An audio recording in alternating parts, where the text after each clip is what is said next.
Good this mean Gautam और आप देख रहे हो टेक यूट्यूब चैनल। और पिछले 7 महीनों से लॉन्ग पीरियड ऑफ टाइम मैं इस चैनल पे बहुत ज़्यादा इनएक्टिव हो गया था।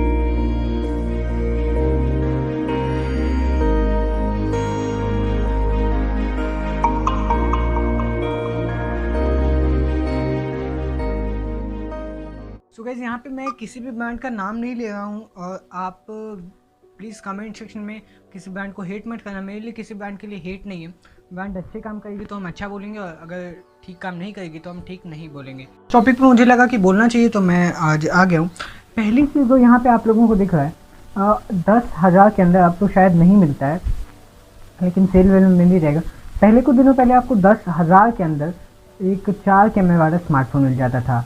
अब quad camera setup is like common. जैसे एप्पल ने जब अपना आईफोन 7 प्लस लॉन्च किया था तो वहाँ पे डुअल कैमरा सेटअप आता था, तो शायद वो पहला स्मार्टफोन था। उसके बाद एमआई ने अपना A1 निकाला, धीरे धीरे करके 2 कैमरा जो हैं अब हर स्मार्टफोन में आने लगे। तो एक पीरियड ऑफ टाइम के बाद वो कॉपी होना स्टार्ट हो जाता है। लेकिन डुअल कैमरा मैं मानता हूँ बहुत सारी कंपनीज ने उसमें इम्प्रूवमेंट किए, चेंज किए, कुछ कंपनीज ने काम भी किया, लेकिन मैं क्वाड कैमरा को हर कंपनी के सही नहीं मानता हूँ। कंपनीज क्या कर रही हैं यहाँ पे, या तो अगर आप 10,000 के नीचे के बजट में देखते हो ज़्यादातर नहीं मिलता है, लेकिन अगर आप देखोगे तो आपको 48 मेगापिक्सल में मिल ही जाते हैं। ज़्यादातर आपको मिलेंगे 12 + 8 + 2 + 2। तो मैं आपको कैमरास के बारे में बता देता हूँ। पहला जो कैमरा यहाँ पे होता है वो एक 12 मेगापिक्सल का प्राइमरी सेंसर होता है। जो कैमरा यहाँ पे होता है वो एक 8 मेगापिक्सल का सेंसर होता है, जो कि आपको अल्ट्रा वाइड शॉट्स कैप्चर करके देता है 120 डिग्री पे। तो उससे आपको शॉट्स थोड़े बड़े लगते हैं। मैं एग्जांपल आपको स्क्रीन पे अगर मिलेगा तो मैं दिखा दूंगा। और अगला जो होता है यहाँ पे डेप्थ सेंसर, ये तो आपको एक डुअल कैमरा सेटअप में मिल रहा था डेप्थ सेंसर, तो यहाँ पे अब इसमें ये सेंसर एडेड है, मैं मानता हूँ। लेकिन एक 2 मेगापिक्सल का डेप्थ सेंसर का क्या काम है ये मुझे भी समझ नहीं आता, वो कहाँ काम कर रहा है। आप अगर वहाँ पे गूगल पिक्सल का एग्जांपल लो तो वो एक सिंगल कैमरा में बहुत ही अच्छी फ़ोटोज़ कैप्चर करके देता है। और भी स्मार्टफोन्स हैं जिनमें 4 कैमरा नहीं है लेकिन उनकी फ़ोटोज़ अच्छी हैं।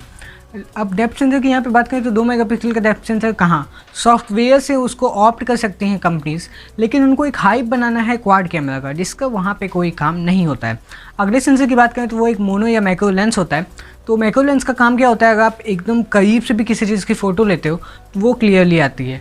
अब ये एक्सपेंसिव स्मार्टफोन्स में भी अब 2 ही मेगापिक्सल एक्सपेंसिव स्मार्टफोन्स में भी आपको एक 2 ही मेगापिक्सल का सेंसर मिलता है। जहाँ तक कि सैमसंग वगैरह के फ़ोन में 5 मेगापिक्सल भी आता है, या फिर और भी कोई फ़ोन्स अवेलेबल होंगे, लेकिन मोस्टली कॉमनली यहाँ पे एक 2 मेगापिक्सल का सेंसर मिलता है मैक्रो लेंस के लिए। आप उस एक डिटेल फ़ोटो कैप्चर कर सकते हो। लेकिन जब एक किसी चीज़ की हाइप बनने लगती है, वो एक कॉमन हो जाता है ना मार्केट में, तो उसके लिए आपको लोग चीट भी करना स्टार्ट कर देते हैं। अब वही चीज़ यहाँ पे भी हुई है। 2 मेगापिक्सल का सेंसर एक्सपेंसिव स्मार्टफोन्स में तो सही काम करता है, लेकिन वो यहाँ पे क्या करते हैं, प्रोसेसिंग अच्छी नहीं होती है उनके इमेज की, जो कि आप 10-12 हज़ार के स्मार्टफोन्स में देख रहे हो। तो प्रोसेसिंग अच्छी नहीं होने के कारण आपको फ़ोटो तो अच्छी मिल नहीं पाती। वही चीज़ यहाँ पे अगर हम लोग सैमसंग के साथ देखें तो सैमसंग की प्रोसेसिंग इमेज की बहुत ही ज़्यादा अच्छी होती है। अगर आप एक मीडियम स्मार्टफोन में देखो, बजट में तो नहीं होता है, लेकिन प्रोसेसिंग बहुत ही अच्छी होती है। अगर सेम चीज़ ये कंपनीज भी ट्राई करें, आप जानते हो मैं किनका एग्जांपल ले रहा हूँ, तो इनकी फ़ोटोज़ भी बेटर हो सकती हैं। लेकिन इन्हें क्या करना है, सैचुरेशन बढ़ा के लोगों को एक फ़ोटो देना है जो कि नेचुरल बिल्कुल नहीं लगेगी। अगली यहाँ पे हम लोग बात करें तो वो आता है कि आप फास्ट चार्जिंग देखते होगे स्मार्टफोन्स में।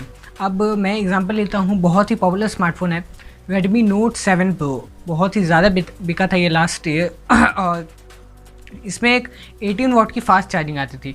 It was too good. आपको ये फ़ोन 13-14,000 के अराउंड मिल रहा था और वहाँ पे आपको एक 18 वाट की फास्ट चार्जिंग मिली थी। तो क्या चाहिए आपको, लेकिन बॉक्स में आपको नहीं मिल रहा था 18 वाट का चार्जर। तो लोग अब एक अलग से चार्जर लेंगे, वो बहुत सारे लोगों को पता नहीं चल पाता है। वे व्यूअर्स भी, अनबॉक्सर्स भी नहीं बताते हैं इस बारे में। तो लोग क्या करते हैं, वो समझते हैं कि मेरे फ़ोन में एक 18 वाट की फास्ट चार्जिंग आएगी, तो लोग तो उस फ़ोन को ख़रीद लेते हैं। बाद में उन्हें पता चलता है कि बॉक्स में मुझे 10 वाट का ही चार्जर मिला है स्टैंडर्ड, और मुझे 18 वाट बताया गया था, और 18 वाट का चार्जर मुझे अलग से लेना पड़ेगा, जो कि आपको अराउंड 700 to 800 रुपीज़ में मिलेगा अगर आप सही चार्जर लेते हो तो इस फास्ट चार्जिंग से हमें क्या मिल रहा है। और अगर मैं दे भी देते हैं तो अब यहाँ पे कंपनीज क्या कर रहे हैं, 65 वाट तक की चार्जिंग दे रहे हैं।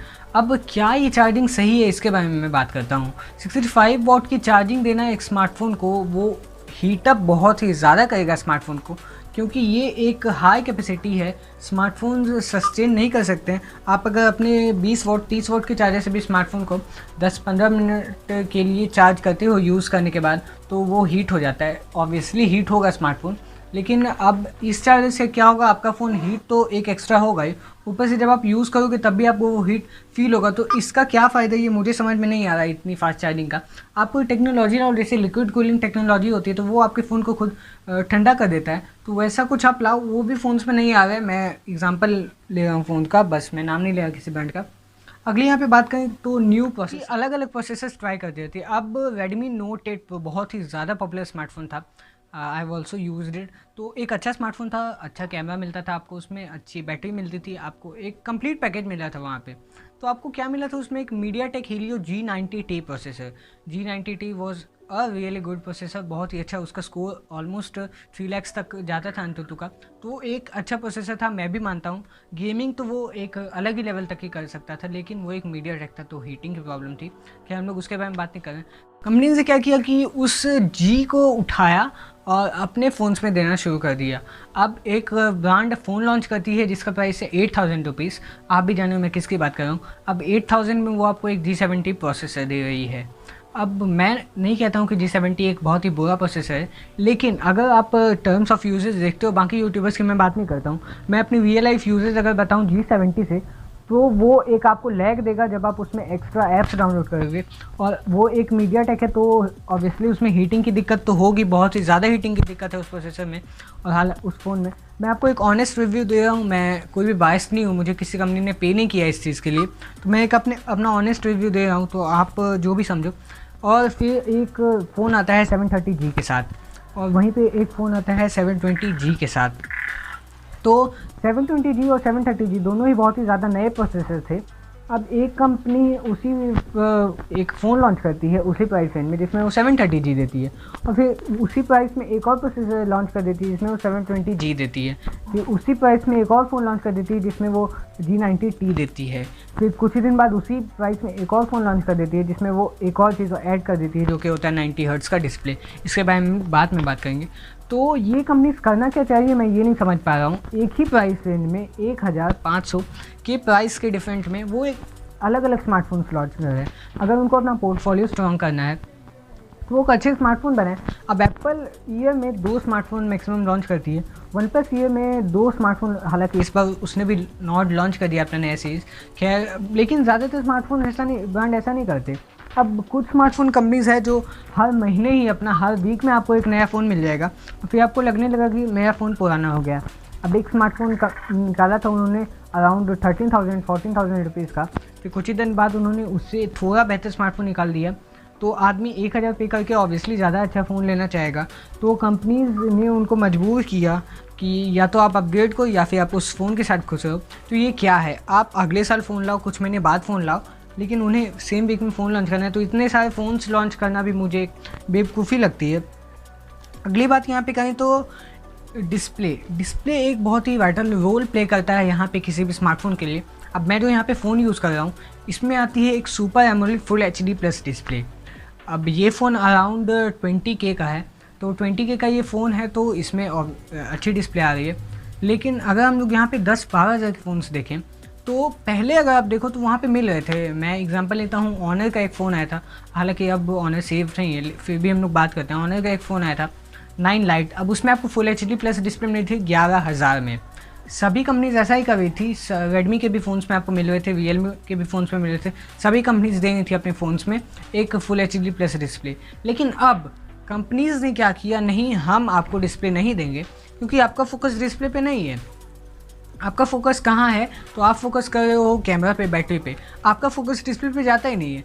लेकिन वो आपको एक HD प्लस पैनल दे रहे हैं जिसमें आप ना 1080p पे स्ट्रीम कर सकते हो वीडियोस, ना कुछ कुछ ब्रांड्स तो अभी भी दे रहे हैं 10-11 हज़ार में, लेकिन एक बहुत ही बड़ी कंपनी जिसने बहुत ही जल्दी अपना रीच बना लिया अभी भी HD प्लस दे रही है, और वो अपने फ़ोन्स को सेल कर धरले से 13,000 में लोग खरीद भी रहे हैं उसको। और उसमें क्या आता है, तो एक बड़ा बैटरी, एक फेक क्वाड कैमरा और एक प्लास्टिक बॉडी। तो मुझे ये बात ठीक नहीं लगती है। अब उसी ने एक फ़ोन लॉन्च किया था और मैं आपको फ़ोन का नाम यहाँ पे नहीं बताऊँगा, जिसमें 18 वॉट की चार्जिंग थी। लेकिन मैं रियल लाइफ यूजेस बता रहा हूँ अपनी, तो अगर आप समझ पा रहे हो कौन सा फ़ोन है वो रियल लाइफ यूज़र बता रहा हूँ। 12,000 में फ़ोन आपको 128 GB दे रहा था, तो बहुत ही अच्छी स्टोरेज थी। लेकिन 18 वॉट की चार्जिंग देने का यहाँ पे कोई मतलब नहीं था। वो आपको 10 वॉट से ऊपर की फ़ास्ट चार्जिंग नहीं देगा, आई एम डैम श्योर, मैंने यूज़ कर रखा है। तो जब उसमें फ़ास्ट चार्ज दे दिया आपने, तो उसमें चार्जिंग टेक्नोलॉजी उतनी अच्छी क्यों नहीं रही कि वो फ़ोन स्पीड चार्ज होगा। मैंने उसको कंपेयर किया 10 वॉट के एक चार्जर के फ़ोन से, जिसमें कि सेम कैपेसिटी की बैटरी आई थी, लेकिन उसने कुछ भी मुझे को एक्स्ट्रा नहीं दिया, सेम स्पीड में चार्जिंग हो गई थी। ठीक है, अब यहाँ पे हम लोग बात करते हैं तो डिज़ाइन की। तो डिज़ाइन यहाँ पे क्या है कि फ़ोन्स प्लास्टिक का डिज़ाइन पॉइंट है यहाँ पे फ्लैश सेल। इससे मैं इतना डिसअपॉइंट हुआ हूँ। मैं एक स्मार्टफ़ोन लेने वाला था, मैं नाम नहीं लूँगा, फिर से मैं बोल रहा हूँ ये वर्ड। तो मैं एक स्मार्टफ़ोन लेने वाला था जिसमें कि फ्लैश सेल लगी हुई थी। तो मैंने उस स्मार्टफ़ोन को बुक करना चाहा, उसकी सेल 12 बजे लगी थी। मैंने 12 बज के कुछ सेकंड्स में ही, शायद 14 या 15 सेकंड में उस फ़ोन को बुक किया। तो कंपनी वहाँ पे ऐप का रिप्लाई क्या आता है, we are seeing surge number of users, तो हम लोग आपको प्रोडक्ट नहीं दे पाएंगे। क्यों भाई, हमने इतनी जल्दी बुक किया तो क्यों ऐसा? ये इसलिए करते हैं ताकि ये अपने फ़ोन की हाइप क्रिएट कर सकें और लोगों में, अब आपको अगर पहले सेल में स्मार्टफोन नहीं मिलेगा तो आप ज़रूर ट्राई करोगे दूसरे सेल में, क्योंकि आपको अर्जेंट है तभी आप एक स्मार्टफोन ले रहे हो। आदमी पागल नहीं है कि वो अपना एक 10 से 15,000 रुपया जाके कहीं पे पे कराए, उसको अर्जेंट होता है तभी वो एक स्मार्टफोन लेता है। तो फ्लैश सेल, ऐसे सेल क्यों लगाना जिसमें आदमी स्मार्टफोन ले ही ना सके? तो मुझे ये कहीं पे भी ठीक नहीं लगता है कि एक फ्लैश सेल लगे हो उससे आदमी फ़ोन ना ले सके। तो वहाँ पे क्या होता है कि वो हाइप क्रिएट कर लेते हैं। पहले सेल में आपने लिया, आप दूसरे सेल में भी आओगे, तीसरे सेल में भी आओगे, आप और लोगों को बताओगे स्मार्टफोन के बारे में कि I am trying to buy this smartphone, तो और लोग जानेंगे इसके बारे में। ऐसे मार्केट में क्या होगी, हाइप क्रिएट हो जाएगी, लोग वीडियोज़ बनाएंगे इसके ऊपर और पब्लिसिटी होगी स्मार्टफोन की, वो भी फ्री में। तो और क्या चाहती है कंपनी? तो उससे फ्लैश सेल से इन्हें ही फ़ायदा होता है, हमें कोई फ़ायदा नहीं होता कि हम लिमिटेड क्वांटिटी वाले स्मार्टफोन को ले लेते हैं।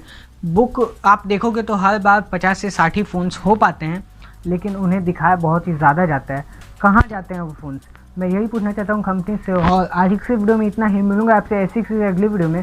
और अगर पसंद आया तो लाइक कर देना, चैनल को कर देना सब्सक्राइब अगर ऐसे वीडियो चाहिए। और इस वीडियो से हुआ अगर आपका कोई भी सुझाव या सवाल हो तो नीचे कमेंट सेक्शन में जरूर बताना। तब तक ले this mean Gautam signing with जय हिंद, वंदे मातरम, भारत माता की जय।